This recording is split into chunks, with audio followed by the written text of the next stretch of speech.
नमस्कार।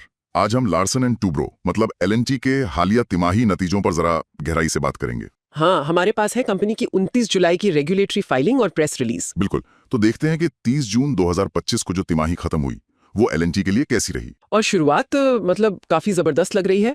वित्त वर्ष 2026 का आगाज दमदार हुआ है। हाँ, सबसे पहले बात करते हैं ऑर्डर इनफ्लो की। 94,453 करोड़, ये पिछले साल के Q1 से 33% ज्यादा है। और ये एलएनटी के इतिहास में किसी भी पहली तिमाही का सबसे बड़ा ऑर्डर इनफ्लो है। ये अपने आप में एक रिकॉर्ड है। कमाल है।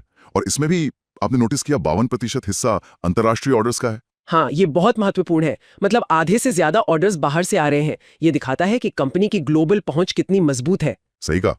अब रेवेन्यू देखें तो वो भी 16% बढ़ा है, 63,679 करोड़। कंसोलिडेटेड रेवेन्यू है ये, और इसमें भी अंतर्राष्ट्रीय रेवेन्यू का हिस्सा 52% है। और प्रॉफिट टैक्स के बाद का कंसोलिडेटेड मुनाफा वो भी 30% उछला है, 3,617 करोड़ पर। तो हर लिहाज से आंकड़े मजबूत दिख रहे हैं। बिल्कुल। और जो टोटल ऑर्डर बुक है वो अब 6 लाख करोड़ के भी पार चली गई है, 6,13,761 करोड़। हाँ, ये मार्च 2025 से भी 6% ज्यादा है, और इसमें भी 46% अंतर्राष्ट्रीय ऑर्डर है। तो भविष्य के लिए एक सॉलिड पाइपलाइन तैयार है। मैनेजमेंट का क्या कहना है इस पर? चेयरमैन और एमडी एस एन सुब्रमण्यन की टिप्पणी। उन्होंने भी यही कहा है कि सभी पैरामीटर्स पर बेहतरीन प्रदर्शन रहा है। Record Q1 order inflow, revenue, मुनाफा सब, और रिटर्न रेशियो भी बेहतर हुए हैं। अच्छा, उन्होंने लक्ष्य 26 प्लान का भी जिक्र किया है। हाँ, कहा है कि कंपनी उस प्लान को हासिल करने की राह पर है।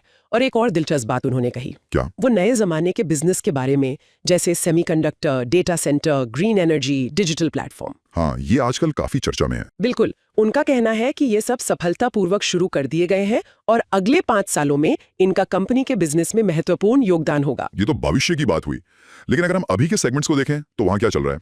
इंफ्रास्ट्रक्चर कैसा रहा? इंफ्रास्ट्रक्चर प्रोजेक्ट्स, जो उनका सबसे बड़ा सेगमेंट है, वो करीब करीब स्थिर रहा। ऑर्डर 2% बढ़े, रेवेन्यू 7% बढ़ा। ईबीडीए मार्जिन भी 5.5% पर टिका रहा। ओके, मतलब स्टेबल है। और एनर्जी प्रोजेक्ट्स? एनर्जी प्रोजेक्ट्स ने तो कमाल ही कर दिया। ऑर्डर 100% से भी ज्यादा बढ़ गए। 100% से ज्यादा? कैसे? हाँ, इसमें एक बहुत बड़ा थर्मल पावर प्लांट का ऑर्डर मिला है, उसकी वजह से ये उछाल आया है। रेवेन्यू भी 47% बढ़ा है। जबरदस्त। मार्जिन का क्या रहा वहां? हाँ, मार्जिन थोड़ा कम हुआ है। पिछले साल 8.7% था, इस बार 7.3%। कंपनी का कहना है कि ये प्रोजेक्ट मिक्स की वजह से है। शायद नए बड़े प्रोजेक्ट्स के शुरुआती फेज में मार्जिन कम रहता है। हो सकता है। हाईटेक मैन्युफैक्चरिंग का क्या हाल है? वहां ऑर्डर थोड़े कम हुए हैं, 49% गिरे हैं। लेकिन इसकी वजह यह है कि पिछले साल का बेस बहुत ऊंचा था, कोई बड़ा ऑर्डर मिला होगा। अच्छा। लेकिन रेवेन्यू 75% बढ़ा है। तो काम अच्छा चल रहा है वहां भी। मार्जिन यहाँ भी थोड़ा कम है, 15.1% पर, शायद नए ऑर्डर्स के शुरुआती चरण के कारण। और आईटी और फाइनेंशियल सर्विसेज, वो तो आजकल अहम हिस्से हैं। हाँ, आईटी और टेक्नोलॉजी सर्विसेज मतलब एलटी माइंट्री और एलटीएस, उनका रेवेन्यू 10% बढ़ा है। मार्जिन थोड़ा सा कम हुआ है, 19.5% पर। कहा गया है कि नए बिजनेस में निवेश की वजह से ऐसा हुआ। ओके, और financial services? L&T finance holdings की लोन बुक 5% बढ़ी है, अब 1,02,314 करोड़ हो गई है। और इसमें रिटेल लोन का दबदबा कायम है, 98% हिस्सा रिटेल का है। प्रॉफिट कैसा रहा है सेगमेंट का? उनका प्रॉफिट बिफोर टैक्स पीबीटी पिछले साल के लेवल पर ही रहा है। और बाकी छोटे सेगमेंट्स, डेवलपमेंट प्रोजेक्ट्स वगैरह? डेवलपमेंट प्रोजेक्ट्स का रेवेन्यू थोड़ा कम हुआ है, 6%, खासकर नाभा पावर प्लांट का पीएलएफ कम रहने की वजह से। लेकिन ईबीटी स्थिर रहा। अच्छा। और जो अन्य सेगमेंट्स हैं जिनमें रियलिटी, वॉल्व्स वगैरह आते हैं, उनका रेवेन्यू लगभग फ्लैट रहा, 1% बढ़ा। पर मार्जिन काफी अच्छा, 32.9% रहा, रियलिटी और वॉल्व्स के अच्छे प्रदर्शन के कारण। ठीक है। कुछ और कॉर्पोरेट अपडेट्स भी थे शायद, ईसॉप और एनसीडीज के बारे में? हाँ, छोटी खबरें।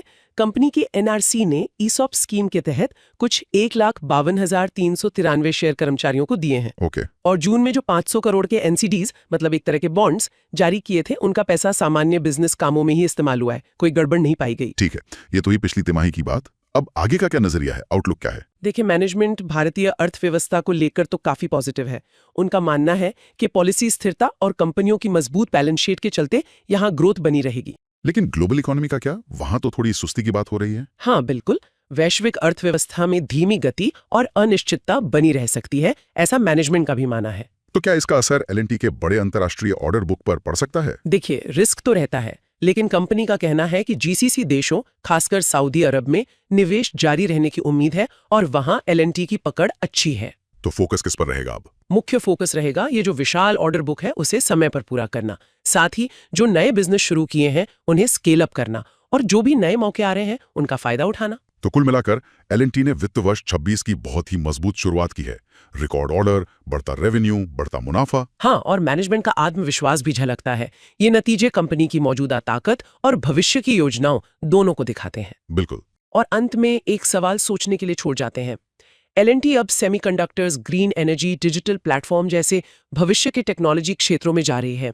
अगले 5 सालों में ये नए बिजनेस कंपनी के ओवरऑल पोर्टफोलियो और इसकी ग्रोथ की कहानी को किस तरह से बदल सकते हैं, ये देखना वाकई दिलचस्प होगा।